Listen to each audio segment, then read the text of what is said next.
ambition. Easy to dream a dream, though it's harder to live it.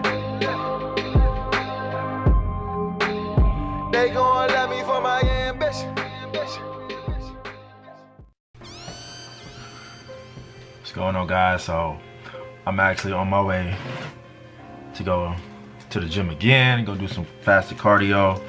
Right now I am taking my fat burner pills. I don't think you can see my face. There we go. I'm taking my fat burner pills, what I've been taking over the past year, especially when I am aiming to lose a little bit of weight, fat specifically. What I got? I've been taking this animal pack cuts, and it basically has everything you need in terms of shedding water weight, which is the goal, especially when doing fasted cardio. It comes with 1, 2, 3, 4, 5, 6, 7, 8, 9 of these pills that you're supposed to take twice a day. I usually just take it once. If I do fasted cardio, that's when I'll take it, which is right now. Twice a day is a little heavy because in addition to these pills, I also take my multivitamin pills, which is another 10 pills. So 20 pills a day is a little heavy, you know, but I can do, you gotta spread it out. Otherwise, if you're taking it all at once, it's too much, can't do it. It's not the right way to add it into your regimen, to your diet, you know. So I kind of just spread it out throughout the day. It helps out, especially when doing fasted cardio. You want to make sure that you get your proper minerals and vitamins in, making sure that you sweat, and getting the most bang for your buck. So I'm about to knock out this cardio. Today is Black Panther Day. I got loyalty, got royalty inside my DNA. Today, leading up to the Black Panther premiere, I'm very excited about that movie. I've been hearing a lot of great reviews about it. I gotta check it out to see what the hype is. I'm not a comic book guy. The only comic books or cartoon or anime things that I've really only watched throughout my life is Dragon Ball Z. That's it. When it comes to Dragon Ball Z, you got me. I'm all in. Outside of that, outside of the animation and stuff like that, comic books, cartoons, I'm not all there. You know what I mean? I'm more of a sportsy guy, you know. And you know, it's just, I kind of just grew out that stage. I know a lot of people now, they still are into the Dragon Ball Super. I've heard great reviews about that. I gotta get into it, but I'm just so busy trying to do a lot of other stuff. I just don't have time to be doing all that stuff. So, you know what I mean? I just don't have time to be like sitting at a TV and just staring and just watching something for like 2-3 hours a day. I don't know how they do it. Kudos to them. I got a lot of shit to do.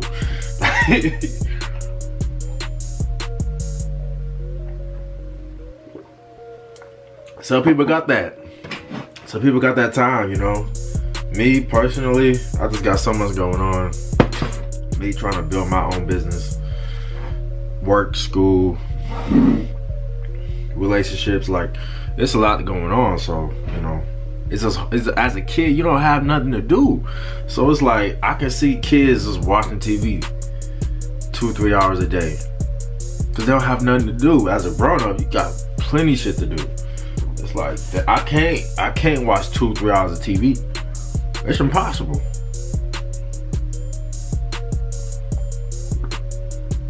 If I'm watching, let's say 2-3 hours of Dragon Ball or any comic book, that means I'm not doing the stuff that I'm supposed to be doing, like studying, like working on getting bettering my business, like outside, you know what I mean? Like it's so much other shit that I could be doing. It's like in my head, I'm like, I'm not supposed to be doing this. But you know, I feel like at times you need to treat yourself. So if that's what you want to do, to treat yourself, go right ahead. I'm all down for that.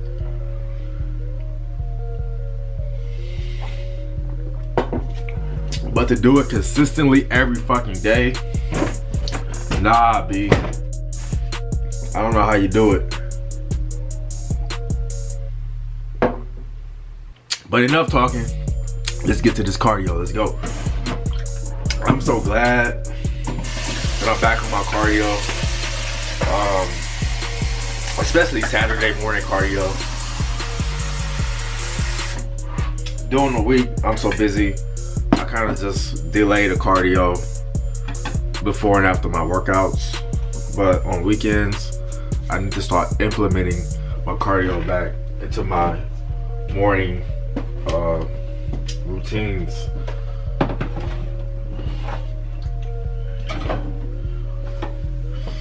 Alright, let's go. Let's get it. I'm slacking, yo. All my hip hop heads. Y'all haven't heard that new Nipsey? Go check it out right now. Hottest thing in the streets, baby.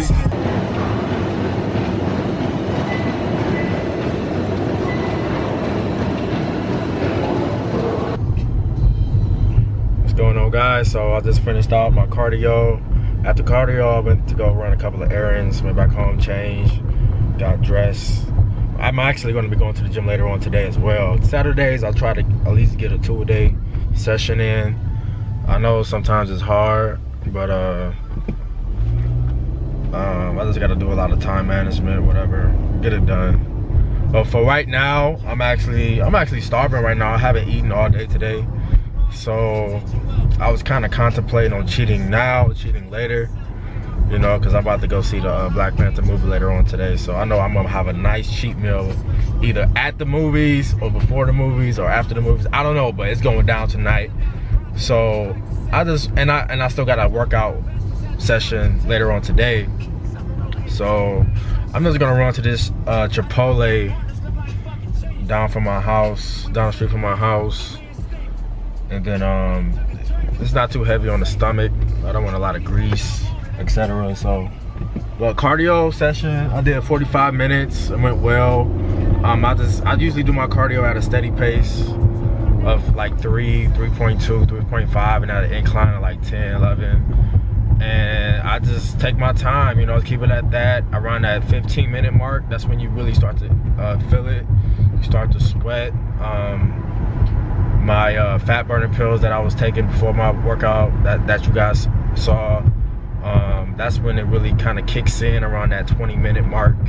So around 30 minutes I was sweating, my heart rate was up, and around 45 minutes I was really getting in good work, good cardio in.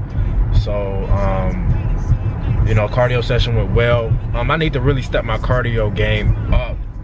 You know, right now typically during the week I do about 20 minutes. I want to up that to about 30 minutes and make sure that I hit the right amount of calories, around like 300 calories per cardio session. You know, so that's just some short-term goals that I have right now in terms of my cardio. We got Chipotle. Excuse my dirty windows. It's about to go down in about 10 minutes. I'm about to demolish this shit. But I was speaking about Nipsey Hussle's album earlier in the video. Nipsey Hussle has a great album, and I've been following Nipsey Hussle for a long time, you know, but he just haven't got that respect. I feel like he's one of those underrated artists in the game that's been out for quite a while now. And I'm just glad that he's finally starting to get some respect in these streets, man. Like Nipsey Hussle, to me, you know, as a rapper and as a lyricist, he's right up there at the top. I like to see other perspectives as well, you know what I mean? Because the West Coast, people tend to forget how big it is, and it's sometimes for like West Coast music, it can only be like one artist at a time.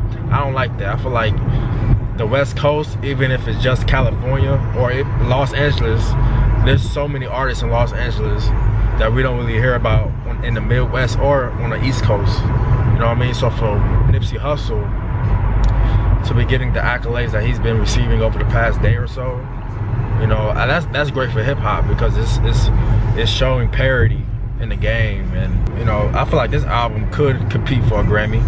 I feel like it's that good. And this is just one day, you know what I mean? I feel like for an album, it takes time to really review it, analyze it, see what's really going on, research, and then come out with an album review. So this is not an album review at all. This is just a first reaction, you know, analysis of the album. It's a great album. One of my favorite tracks is Dedication.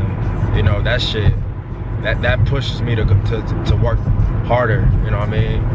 And it kind of reminds me of that Meek Mill Dreams Chasers mixtape series a little bit.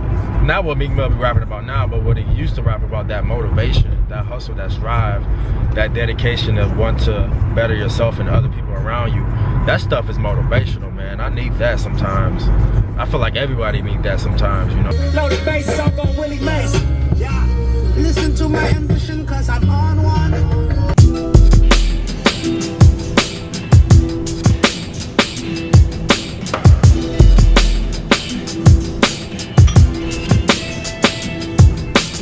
True bad man, no cry.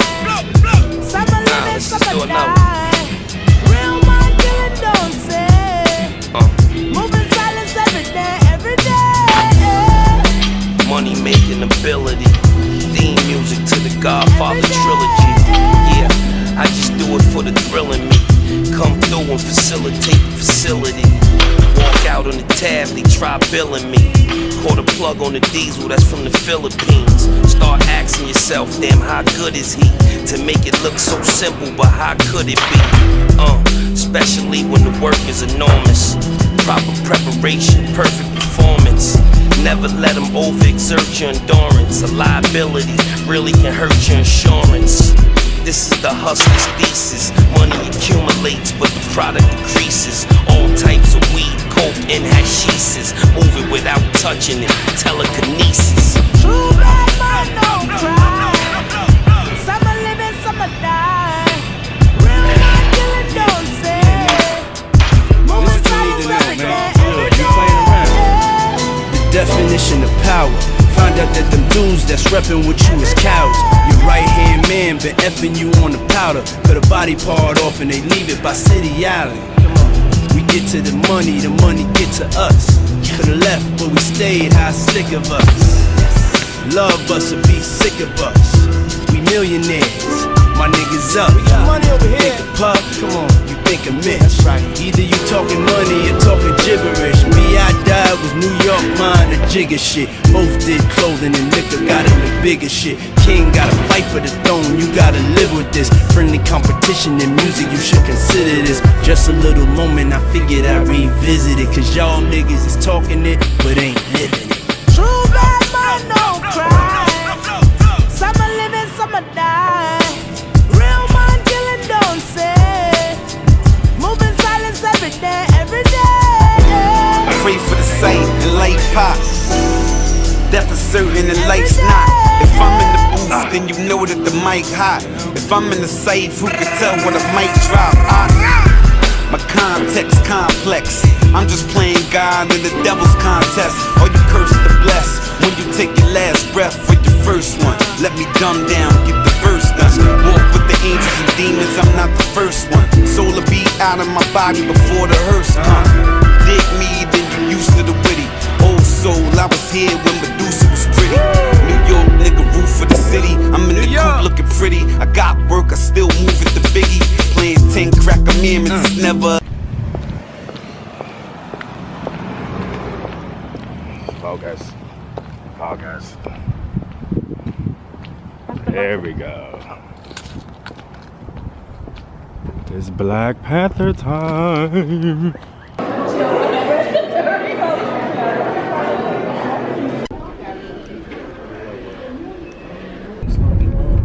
What's going on, guys? So we went to go see the highly anticipated Black Panther movie yesterday, and let me start out by saying that movie was phenomenal. Like, it was absolutely amazing. From beginning to end. Like, for a movie to be 2 hours, usually there's some time where it's not really popping like that, where it's uninterested. This movie was interesting from the beginning to the end. It captivated the audience. I expect this movie to be up for a lot of awards, Oscars, next year. Let me just start off by saying how fly the production was.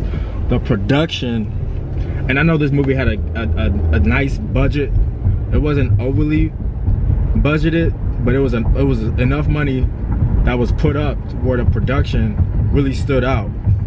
And everything from the production, from the visuals, to the costumes, everything was on point.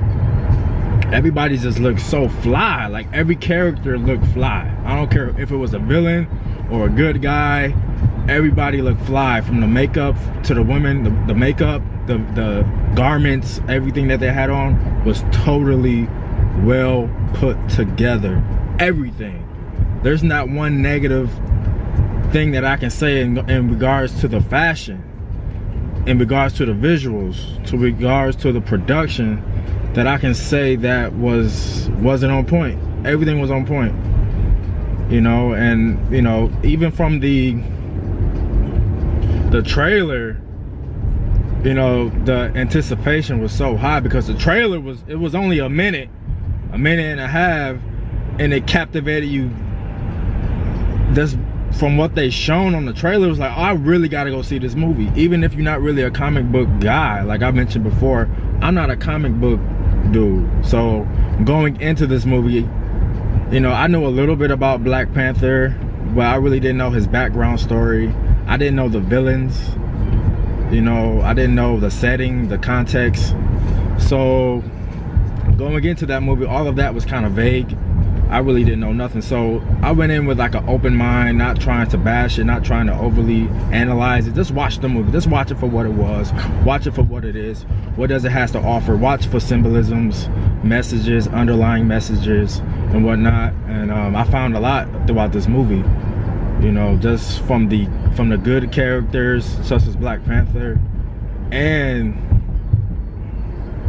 from the bad ones, the Michael B. Jordan character. And when I do this review, I'm not really doing a review, I'm doing a reaction. This is my initial reaction to the movie. This is not like one of these typical YouTube videos where they going super analytical, breaking everything down.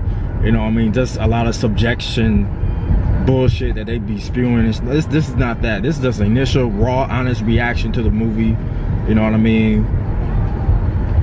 And just, you know, something that's real, that you can listen to. That's not my initial reaction.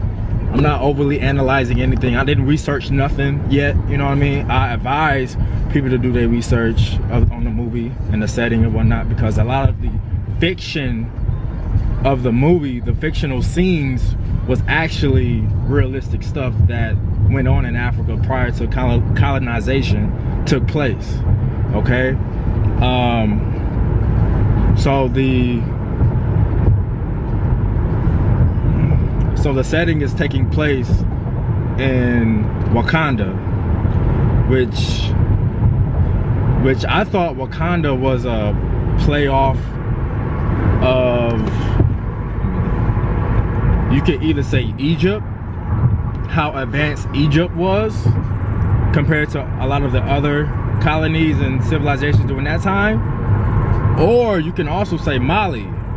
Mali was another advanced empire with technology, with civil engineering, science and whatnot. The Mali Empire as well, with Mansa Musa was the king, and he was the richest black person in the world at the time. They had an abundance of gold, resources, etc. And so did Egypt.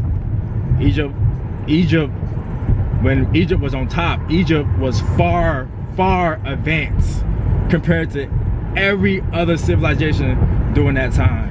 You had the Kush Empire, which was south of Egypt, which is where Ethiopia, Somalia is now. You had pyramids down there too, but they wasn't as advanced as Egypt. You had the so-called Middle East.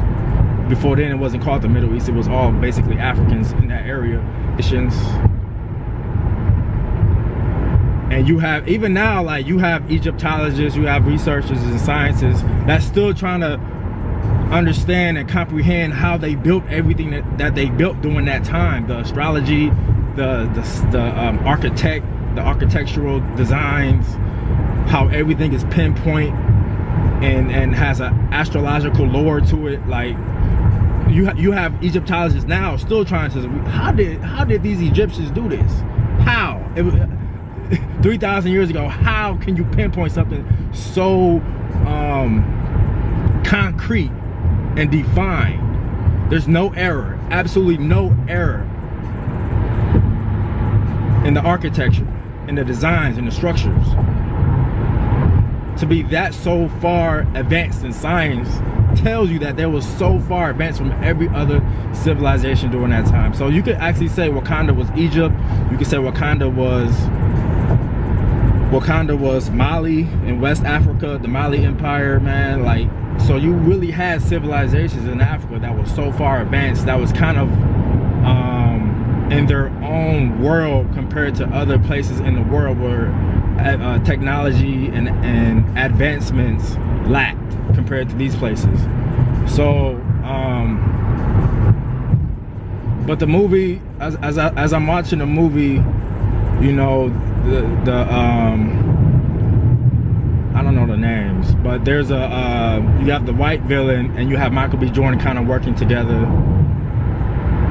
Killmonger. Michael B. Jordan plays Killmonger.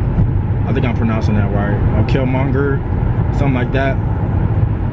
I'll just say Michael B. Jordan for the sake of this video. So Michael B. Jordan is working together with this white dude to kind of get their hands on this resource, which is in Wakanda, which is this steel or this metal. I forgot the name of this steel. I forgot. But this metal is so rare, and it kind of fuels the advancement in their society, in their civilization. Without this steel that's so rare and so impactful to the society, to the technology, to the resources, they wouldn't be able to have what they have or develop what they have developed so far. So this is a rare resources that's in Wakanda. The rest of the world don't really know about it, but Michael B. Jordan and, you know, the white villain that he's working with, he knows about it. The rest of the world don't really know about it because Wakanda, they don't trade with nobody, they don't politicize with nobody. They kind of just cut themselves off from the rest of the world, so they don't really know what's going on in terms of the rest of the world and society and what has taken place politically, economically, socially. They just living in their own little world, you know, and everything else that's taking place in the world in real life, and you can actually compare it to now or in past, is taking place. You have colonization, so you have slavery, you have the impacts of slavery in the Western world. You have thus the cultural impacts. They made a clear distinction between African culture and African American culture. They wanted to make a clear distinction between the two. And, you know, Michael B. Jordan, his character, he grew up in Oakland, California. You know, a prime black economic deprived area because of white supremacy. They wanted to make a clear distinction that, all right, this dude, he's playing basketball, he's around, you know what I'm saying, and he's in a economically deprived area. You know, everything about Michael B. Jordan's character is about the black American experience on this land.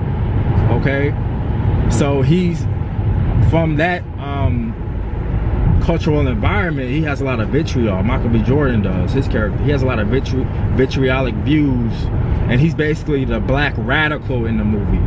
I wanted y'all to peep that. He's the black radical in the movie.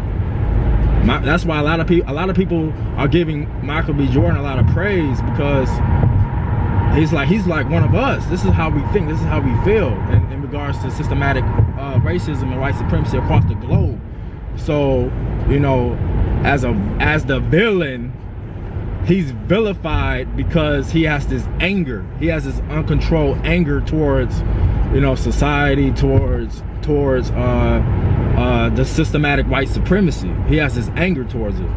So a lot of people was like, all right, I'm really feeling this character, because what he was saying in this movie was so true and on point. Michael B. Jordan's character. So a lot of people gravitated towards it because what he was saying was so true. Just from the dividends and the investments of colonization or slavery, and how those dividends are still taking place today. You know what I mean? We haven't recuperated from slavery yet. You know what I mean? From an economic standpoint, from an opportunity standpoint, and you know, that ignites this anger, this vitriol towards, you know, just if your agenda is different from Michael B. Jordan's agenda, then you are a threat to him. You know what I mean? It's this Malcolm X type of black radicalism with Michael B. Jordan's character that a lot of people gravitated to. Malcolm X was like, all right, by any means necessary, I don't care what, how, where you do it, just get the agenda, just get the job done. You know what I mean? So when it came out to killing, you know, the white dude that Michael B. Jordan was working with, and he was trying to go up in, you know, go up in their territory to get this steel, Black Panther, he gotta like, all right, I gotta take him out. You know, he's trying to go up in Wakanda to get this steel. I gotta take him out because he's they didn't want to share their resources. Wakanda didn't. It was on some, all right, if you're not from our economy, if you're not from our land, we ain't fucking with you. This is, all right, it's about us. Fuck every other black person on the planet type shit. That's how it was. That's their ideology. If you're not one of us, fuck you. So, excuse my language. But that's how it is. You know what I mean? So with Black Panther, he had a chance to take out the white dude that was trying to go, the white villain that was trying to go up in his territory, get the steel, but he didn't do it. He had some type of remorseful attitude toward, when he had a chance to kill him, but they was in South Korea. It's funny, they put South Korea in there because of the Olympics and everything that's going on right now, so that was smart. They set the setting in South Korea, and a lot of the Koreans had their phones out when he was about to kill him, the white dude. Black Panther had a chance to kill him. That was his mission. He was on a chance to kill this white dude. He didn't do it. He had this type of Obama type of ideology, and I can say Black Panther kind of represents that Obama, that MLK prior to 1968 type of ideology. You can kind of make that case because he was on this we go low. Obama was on that they go low, we go high type of theme. You can say the same thing for Black Panther, man. You got to get the job done. You gotta get the job done. There's no second chances because you don't know what's gonna happen next. So when you got a chance to kill him, you got to kill him. He didn't do that. You know, they had this scene where the world is watching. Don't do it. When that scene ended, I said, forget that. I would have killed them. He's trying to kill you. He waged war on you. You got to kill him. There's no take him to Wakanda and analyze him and see, do more research. No, he's a threat. He's a threat. So he didn't do it, you know, but vice versa. Michael B. Jordan had a chance to kill him, and he did it. And you have Black Panther trying to be this king of this land, but he didn't get the job done. So Michael B. Jordan ends up killing this dude. Flies into Wakanda and lays his body on the ground and says, "Look what your king couldn't do that I did." So that shit was on some boss shit. That was on some gangster shit, right? I was like, yes, yes. That was on some gangster shit. I was like, yes, that's how you do it. You kill your goddamn enemy. Not on some pacifying, we need to give second chances. They go low, we go high. No. We're past that. We're past that point. No. When they go low, we go even. That's how it should be. Okay, so and he ends up challenging, you know, Black Panther for the spot because he did something that the king couldn't do, which was kill the white dude, you know. And he ends up supposedly killing Black Panther and taking his spot as king. But a lot of these civilians in Wakanda already was like, all right, Michael B. Jordan, he has this anger, he has this vitriolic mindset, this vitriolic ideology, which is why, you know, people, you know, in Africa, it's about spirituality, and his spirit wasn't clean. His spirit wasn't right. So a lot of the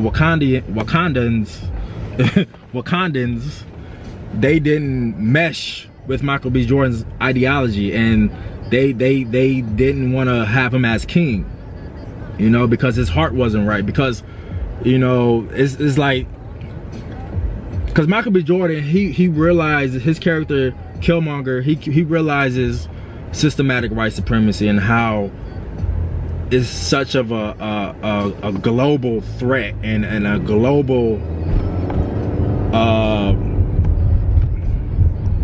global phenomenon where it just subjugates you and it deprives you, and from that you get a mindset of like, all right, we need to go, I need to have some type of equilibrium. I need to have some type of revenge because of so much that was done. He understands systematic white supremacy and how it creates these ghettos all across the world. These economically deprived ghettos that's deprived of resources, that's maldistributed. When you have this amount of resources going into this community, you got this amount of resources going into this community, and the ghettos get the crumbs, where there's no jobs, where there's no opportunities, where the education system is corrupted, where there's mass incarceration, where there's an influctuation of law enforcement because this area lacks opportunity, which is going to breed crime, is going to breed infestation, is going to breed degeneracy. But that's all that comes from systematic white, that comes from racism, that comes from a systematic approach. Otherwise you don't have none of that stuff. So Michael B. Jordan understands everything that we're preaching now in society now, in real life, and he's bringing that ideology to Wakanda, and he's frustrated because these group of Africans are living high. They got all this technology, all of these advancements that we over here on this land need. We can use this stuff to get the white supremacists off our back. That's his thinking. That's his, y'all over here living the high life, we out here struggling. Share these resources. Share these resources. Why y'all out here, just y'all living the high life, and we out here starving? We want to eat too. I got people back home that's starving. I got little babies back home starving. I want to eat. You know what I mean? And the Wakandans, people from Wakanda, they was like, no, this African way, which is a real thing, is like, we protect our own. You know, we don't really want to link up with Black Americans and try to, from a collective standpoint, fight systematic white supremacy. It's like, it's just us. You know, this is how we feel, this is how we think, and we want to detach ourselves from what's going on with you. But they don't understand that this global thing, it affects everybody of melanin descent. It affects everybody. You know, it affects everybody. So there is no I, it has to be us. So this is Michael B. Jordan's point. This is his ideology. It has to be us. You know what I mean? So they ended up fighting. Michael B. Jordan takes his throne. The people from Wakanda, they don't like they don't like his anger. They don't like it because he's angry. That's his downfall. He's angry. You know what I mean? But it's not. Is it a downfall? I don't think it's a downfall. I don't think he should be vilified because he's angry, because he's speaking truth. It's the truth. He's been subjugated for all his life. You know what I mean? And one thing about Michael B. Jordan's character and what's important for Black Americans here is that this is something that we can take away from this, is that he never lost track of who he was. He never lost track of who he was. You know, when you have all of these traps that's trying to get you because of this system that's set up, you know, it's easy to get trapped. But Michael B. Jordan, he always growing up, he kept his head on straight. He knew who he knew who he was, where he came from, his bloodline. You know, from an education standpoint, he was a genius. He went to MIT. They say he was a graduate from MIT. Okay. So he didn't become distracted. He didn't become distracted. And that's an important message for all of us. You know what I mean? That's an important message. Don't become distracted by all of this shit. Keep your head on straight. Know where you come from and apply it today.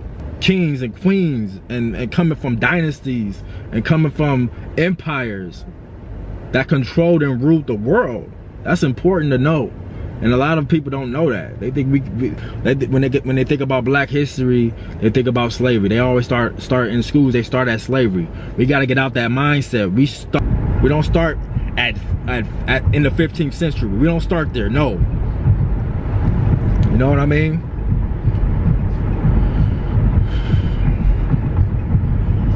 We don't start there. So man, I'm late. Man, I should do a part 2 because this review, there's so much to talk about, man. I'm not gonna be able to touch on everything in this video, but I just wanted to touch on some of the few topics that was important to dialogue about. But in the end, Black Panther, he ends up, you know, getting his throne back. They ended up having a fighting scene again, and he ends up getting his throne back. But in the end of the movie, the Black Panther character, he had a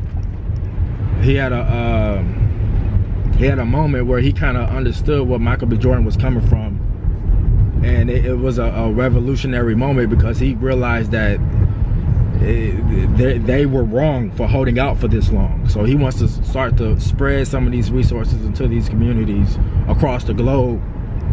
He realizes that Michael B. Jordan is hurt. He tries to help him, but Michael B. Jordan, you know, he realizes that, you know, I'd rather be dead than live in bondage. That's one of the main bars that everyone can take away. I'd rather be dead, meaning I will fight. I will fight my ass off, rather to be locked up in some chains. I'm going to fight until I die. I rather go out fighting than be locked up in bondage. That is very important. I'd rather be locked up, and I'd rather be dead than be locked up in bondage. That is very, very important. That was a bar. He dropped a major bar. I was like, God damn. That is a bar. I was like, yes. So, you know, at the end of the movie, they ended up, you know, going to the world of the international conference, and saying that they have resources that's available that could change the world and whatnot. So they had a change of heart at the end of the movie, and that was a message to the Africans. They're saying, hey, because a lot of Africans come over here and they don't really mesh with the Black Americans that's over here. But that's a message like, hey, we got to get off this separatism. We're all one. We all have melanin. We all have a common oppressor. Let's join hands and fight. You know what I mean?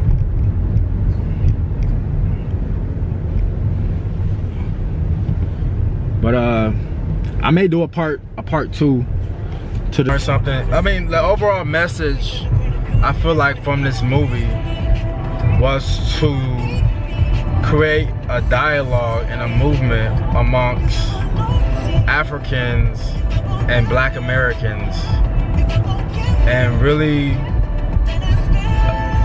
alleviate that disconnect that we currently or have had. I feel like it's getting a lot better now, but in years past and in decades past, it's been totally non-existent in that African and the African Black American connective type of union, you know, and that's something that we really need in order to move forward in attaining justice, you know what I mean? So I feel like that was the underlying message in this movie, was that, hey, we need to stop this disconnect and kind of unite. And that's what they kind of did in the end of the movie, which was great. But it kind of shows you how you still have some people with that ideology. You still have some Africans with that ideology. Hey, we can't connect with the Black American experience over here because we didn't go through that. We didn't go through slavery on this land. Even though our land was colonized by the same oppressors, we didn't go through that slavery experience. So when it comes to uniting with the Black American over here, we can't do it. We gotta remain in that disconnective stage, and I feel like we need to alleviate that completely, because, you know, the same oppressor that colonized your land colonized us and enslaved us as well. So it don't matter where it was, you got colonized, we got totally enslaved. So it's the same thing. You're mentally enslaved, you know, and there's no out for it. It's like, it's everywhere you go, you know what I mean? So, but thank you for watching. As always, subscribe, like, share. Cognition Fitness TV. I'm out, baby. Wakanda forever.